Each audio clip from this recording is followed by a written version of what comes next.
Lunch box හදනවා කියන එක ලේසි පහසු වැඩක් නෙවෙයි. එක එක දවසට එක එක දේවල් දෙන්න ඕනේ නැත්තම් පොඩි එකක් කන්නේ නැහනේ. ඉතුරු කරන් ආවම මට හරි දුකයි. ඒක නිසා මම එක එක දේවල් වෙනස් විදිහේ රසට දෙන තමයි හුඟක් වැඩ කරන්නේ උදේට. දැන් අද මම හැදුවේ බිත්තර දෙකක් කඩලා දාලා මෙන්න මේ විදිහට ටට්ටක් ගාලා මික්ස් කරගත්තා. ඒකට ලුණු ගම්බිරිස් ටිකක් දාලා රස කරගත්තා.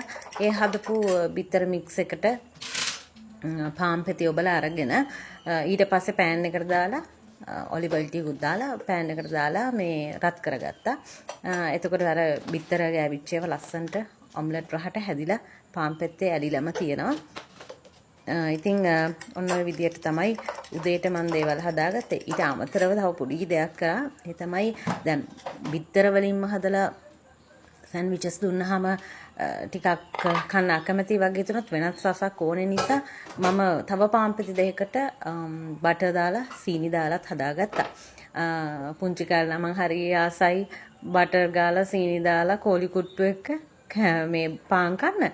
ඉතින් අපේ අය කොයි විදියට කයිද දන්නේ නැහැ. කොහොම නමුත් මම දෙන්නගේ ලන්ච් බොක්ස් වලට අද මෙන්න මෙහෙම බිත්තර තවරලා පෑන් එකට දාලා ගත්ත පානුයි ඊට පස්සේ බටර් ගාලා සීනි දාලා හදපු පානුයි ඊට පස්සේ තව ටිකක් ඒගොල්ලන්ට අර කන්න ආස හිතෙන්න ආමන් ටිකකුයි මික්ෂර් පැකට් එකක් තිබ්බා. මික්ෂර් පැකට් එකෙන් චුට්ටක් දැම්මා. එක්කෙනෙක් නම් ඒවක කන්න වැඩි කැමති නැහැ.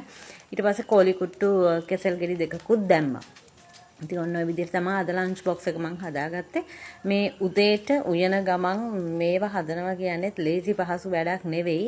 මොකද ඇත්තටම කාලය ගත වෙන නිසා සුපර්සොනික් වගේ තමයි උදේට වැඩ කරන්නේ. සුපර්සොනික් වගේ වැඩ කරන ගමන් මම ඉතින් ওই දේවලුත් හදලා දෙනවා. කොහොම නමුත් අම්මෙක්ගේ ලොකුම සතුට තමයි තමන් දාලා දෙන ලන්ච් බොක්ස් එකට කැම ටික ඔක්කොම මේ කාලා ආපහු හිස් පෙට්ටිය අරන් එනවා දකින්න එක. ඉතින් ඒක බලන්න නම් ඇත්තටම රහට ඒගොල්ලන්ට දෙන්න ඕනේ. මේ ඉතින් ඔන්න වගේ වෙනස් විදිහේ රසවල් වලට වෙනස් විදිහේ පෙනුමට දේවල් දුන්නාම ටිකක් ඒගොල්ලෝ කන්න කැමති.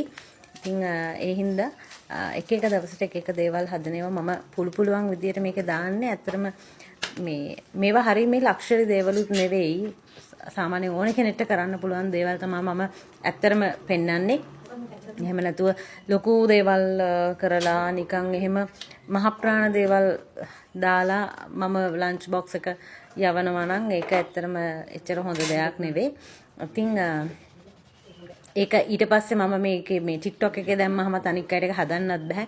හදන්න පුළුවන් දේවල් තමයි දැන් බලන්න දැන් මේ ලස්සන මේ කටින් බෝඩ් එකක තියලා ලස්සන පීයකින් කපලා එහෙම නිකන් මම ෂෝ ඔෆ් එකට කරනවා නෙමෙයි. ඇත්තටම මගේ ගෙදරදී කොහොමද මේ දේවල් සිද්ධ වෙන්නේ කියලා ඇත්ත තත්ත්වයම තමයි මම මේ පෙන්වන්නේ. මෙන්න මේ විදිහට තමයි ලන්ච් බොක්ස් එක මම රෙඩි කළේ. මේ තියෙන්නේ නට්ස් ටිකක් දැම්මා, ආමන්ඩ් ටිකක්. ඇත්තටම ඊට පස්සේ මික්සර් චුට්ටකුත් දැම්මා, කෙසෙල් ගෙඩි දෙකක් දැම්මා. උඩ තියෙන පාන් පිටි දෙක තමයි අර බටර් ගාලා සීනි දාලා හදලා තියෙන පාන්. අනික් ඒවා යට තියෙන ඔම්ලට් දාපුවා. ඉතින් ඕගොල්ලොත් ඇත්තටම පුළුවන් තරම් අර වෙනස් රහට දවස් 5ට යවන්න පුළුවන් නම් බබාලා හරි සතුටෙන් කනවා, ආසාවෙන් කනවා.